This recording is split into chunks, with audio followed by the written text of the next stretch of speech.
जय हिंद। बहुत ही important topic सजातीय श्रेणी देख लेते हैं। तो कार्बनिक यौगिक की ऐसी श्रेणी जिसमें समान क्रियात्मक समूह, मतलब क्या है कि कोई भी जो यौगिक होगा, दो से ज्यादा यौगिक, वो एक ही नियम के आधार पर जुड़े एक दूसरे में हो। समझ रहे हो ना, एक नियम को फॉलो कर रहे हैं।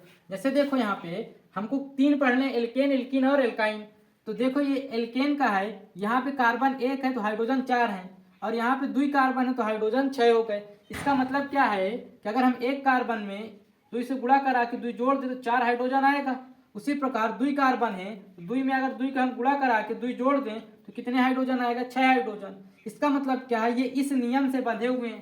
क्लियर है बात? माने दुगुना से दुई अधिक है तो वो कौन होगा? एल्केन का होगा। क्लियर बात? अगर कार्बन जो है n ठो है तो हाइड्रोजन क्या होगा? दुगुने से दो अधिक होगा, तो ये क्या कहलाएगा? इसका सामान्य सूत्र कहलाएगा। इसी प्रकार एल्कीन का देखो, कार्बन n है तो ये क्या हो जाएगा? दो गुना हो जाएगा। देखो ध्यान से, कार्बन यहाँ दो ठो है तो हाइड्रोजन कितने हो गए? चार। कार्बन यहाँ तीन तो हाइड्रोजन कितने हो गए? छह। तो ये इसका सामान्य सूत्र याद रखे रहना। इसी प्रकार एल्काइन में होगा, कार्बन n है तो ये दो गुना से -2 होगा। क्लियर बात? माने दो घट जाएगा। तो कार्बन दो है तो हाइड्रोजन दो है। इसका मतलब क्या है कि कार्बन दुई तो माने दुई गुणे दुई तो चार आएगा, और इसमें दुई घटा देंगे तो दो हाइड्रोजन आएगा। कितने हाइड्रोजन? दो।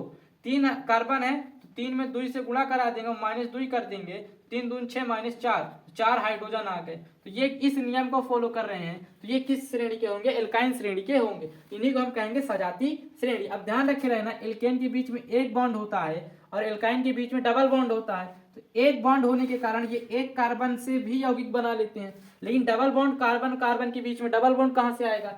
इसलिए इसमें हम एक कार्बन का कोई यौगिक पाएंगे ही नहीं। किसमें? एल्कीन में। और एल्काइन में भी एक कार्बन का कोई यौगिक नहीं पाएंगे। क्यों? क्योंकि ये कार्बन और कार्बन के बीच तीन बॉन्ड बनाएगा और ये दो, तो कार्बन एक होगा तो उसमें दो बॉन्ड बनेगा ही नहीं।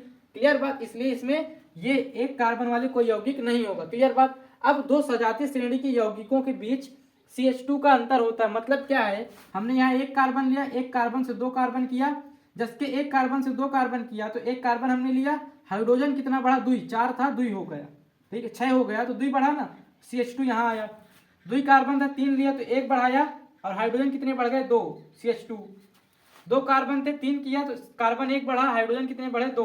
तो हमेशा किसी भी सजातीय श्रेणी के लाइन से अगर यौगिक लेंगे तो उनमें यही अंतर आएगा CH2 का।